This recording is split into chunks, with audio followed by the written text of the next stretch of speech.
Esse vídeo foi feito em parceria com a Asus para comemorar o lançamento do novo Zenfone 8. Eu vou falar mais dele no final desse vídeo, então se sentem confortavelmente na cadeira e se deixem levar por essa história da evolução da comunicação humana. Imagine que é de noite e você está caminhando de volta para casa pelas ruas desertas da sua cidade. E aí, em uma esquina, você escuta um grito de dor.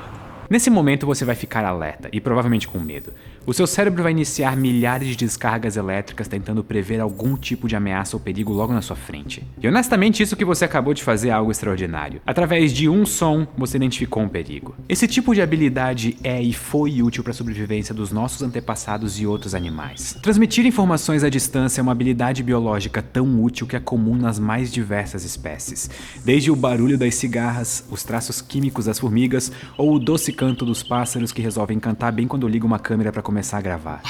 Evoluir formas de comunicação foi um avanço para animais sociais, que são capazes de agir em grupo. E a cooperação é uma das estratégias mais seguras de sobrevivência no mundo natural. Da mesma forma, nós humanos somos capazes de transmitir uma série de informações à distância de forma natural. Por exemplo, a minha expressão facial, ou o gesto que eu faço com as mãos, ou até mesmo barulhos simples que eu posso fazer com a minha boca. Falhou. É isso. E sim, eu posso falar e usar palavras complexas para passar conceitos abstratos. Só que nós vamos ignorar isso por enquanto porque a língua foi algo que nós criamos socialmente e não é necessariamente uma habilidade biológica nossa. Ou talvez seja, e eu acabei de arranjar treta com linguistas nos comentários dos vídeos. E aqui está. A capacidade biológica extraordinária do animal humano é justamente o potencial criativo. Nós somos muito capazes de criar coisas novas e extrapolar o potencial do que nós encontramos através do uso criativo. E isso também se aplica para a comunicação. Os seres humanos não demoraram muito para expandir as capacidades de se comunicar à distância usando os recursos disponíveis, mesmo em ambientes mais primitivos. Quer comunicar sua presença à distância em uma noite escura? Acenda um fogo ou uma tocha. Ou, se você quiser a versão ainda mais evoluída disso, associe diferentes significados a diferentes sons e você tem uma língua. Ela aumenta drasticamente a capacidade de passar muita informação com poucos recursos. Por exemplo, se eu falo 7-1, eu sei que vocês têm imagens de dor na cabeça agora. Eu não precisei necessariamente falar isso. E não precisamos parar por aí. Nós podemos associar significados não só a sons, mas também a imagens. Sejam pinturas rupestres nas cavernas ou as primeiras formas de escritas pictográficas como os hieróglifos, esse tipo de comunicação atravessa o tempo. As primeiras versões da escrita tentavam associar significado em figuras que tinham significado. Por exemplo, um cavalo tinha uma figura que se assemelhava a um cavalo, o que faz bastante sentido. Mas a versão da escrita que realmente revolucionou a capacidade de comunicação humana foi a escrita cuneiforme. Ao invés de associar figuras a significados, a escrita cuneiforme associa símbolos arbitrários com sons falados. Ou seja, associa figuras simples com sílabas. E isso abre as portas da comunicação através do tempo. É possível escrever tudo o que você pode falar facilmente. E melhor, fazer com que alguém, amanhã ou daqui a uma semana, consiga ter o potencial de saber o que você disse uma semana antes. Com a capacidade de passar informação para o futuro precisamente, sem depender da memória de outros humanos, a humanidade entra em uma nova fase. Agora, conhecimento pode se compor rapidamente de forma drástica. Um estudioso pode ter ideia do que as últimas gerações de estudiosos pensavam e sabiam através de mensagens que atravessam o tempo. A ideia de poder usar símbolos quaisquer para passar informações igualmente arbitrárias é tão poderosa que demoraria milênios para nós termos outra revolução na forma com que humanos se comunicam. Por um tempo, toda forma de comunicação mais elaborada era uma versão diferente dessa ideia. Como usar sons de bateria para coordenar grandes números de pessoas como em um exército, ou usar pessoas em cima de cavalos para levar cartas por longas distâncias. Sinos da igreja para informar a hora para a comunidade local. Ou ainda os telégrafos visuais com antenas que podem ser reajustadas para significar coisas específicas. O começo da próxima revolução da comunicação só viria durante a metade do século XIX com o estabelecimento de telégrafos elétricos. Ao invés de depender da informação visual, como no telégrafo visual, os telégrafos eram conectados por fios elétricos e eles podiam enviar informações através de bips sonoros. Inclusive, é para isso que o código Morse foi inventado. Os bips do código Morse são uma forma de comunicação simbólica que pode ser facilmente usada através desses fios elétricos. E isso é revolucionário porque é a primeira forma de comunicação instantânea à distância. Antes disso, o jeito mais rápido de enviar uma mensagem era uma pessoa num cavalo, tchau.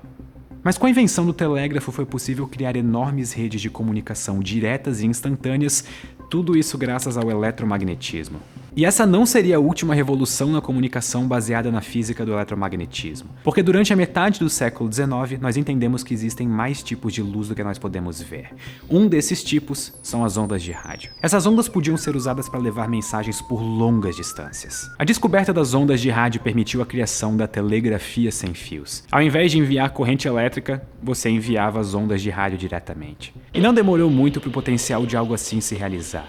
O rádio se tornou extremamente importante no século XX. Em parte para usos em conversas mais privadas, mas principalmente pela possibilidade de enviar informação para um grande número de pessoas ao mesmo tempo. Uma emissora de rádio poderia criar uma audiência enorme e transmitir a voz de pessoas reais para um país inteiro, e essa capacidade foi amplamente utilizada tanto para entretenimento quanto para comunicação útil, tanto quanto para política. Não era incomum políticos influentes tentarem ganhar mais influência aparecendo no rádio. E na mesma época do rádio se popularizando, uma outra tecnologia de comunicação também se popularizou: o telefone, que é basicamente um telégrafo pessoal que permitia a comunicação entre pessoas distantes, desde que conectadas na mesma rede telefônica. O século XX mudou drasticamente a capacidade humana de se comunicar. Agora as complexas mensagens carregadas em nossas palavras podiam ser enviadas para o outro lado do continente por telefones e celulares, ou transmitida para grandes grupos de pessoas pelo rádio e eventualmente pela televisão também. Só que até aqui a comunicação ou era pessoal ou um grupo como uma emissora de rádio controlava a capacidade de criar conteúdo para massas. Mas essa dinâmica estava prestes a mudar no século XXI.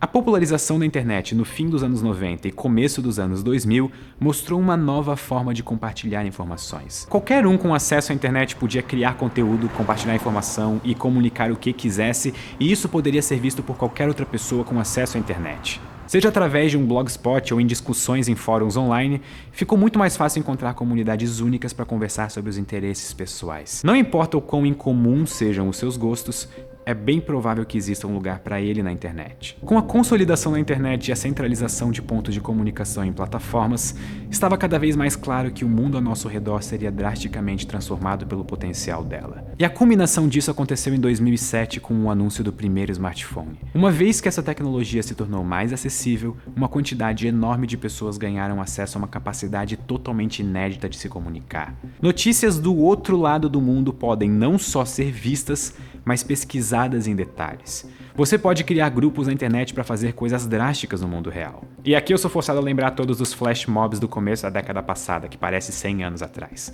como batalhas de travesseiros enormes que foram combinadas pela internet. Sim, a internet já foi usada só para coisas inocentes. Também não é uma coincidência que eventos políticos extremamente importantes aconteceram, em parte graças ao fácil acesso à comunicação em massa por conta de smartphones. Não é à toa que governos autoritários tentam controlar o acesso à internet e comunicação num geral durante momentos de tensão política. Protestos como a Primavera Árabe se consolidaram justo na época em que essa tecnologia se popularizou. E anos depois, ser capaz de usar a comunicação por celular de forma efetiva teve um papel importante em eleições mundo afora. Os smartphones são uma tecnologia tão poderosa que eles mudaram a dinâmica de organização e política no mundo em menos de uma década depois da sua popularização. E nós ainda estamos no meio dessa revolução, que agora está na palma das nossas mãos. Os primeiros celulares serviam principalmente para nos permitir conversar com pessoas à distância através de ligações. Hoje eles servem para tudo, mas o que menos usamos provavelmente é a função de ligação. Os smartphones modernos viraram peças-chave no nosso dia a dia, funcionando basicamente como os nossos pequenos computadores pessoais que cabem fácil na nossa mão e no nosso bolso. A vida sem eles é praticamente inimaginável no mundo moderno, e a revolução só começou. E ela já cabe na palma da nossa mão. Muito obrigado. E até a próxima.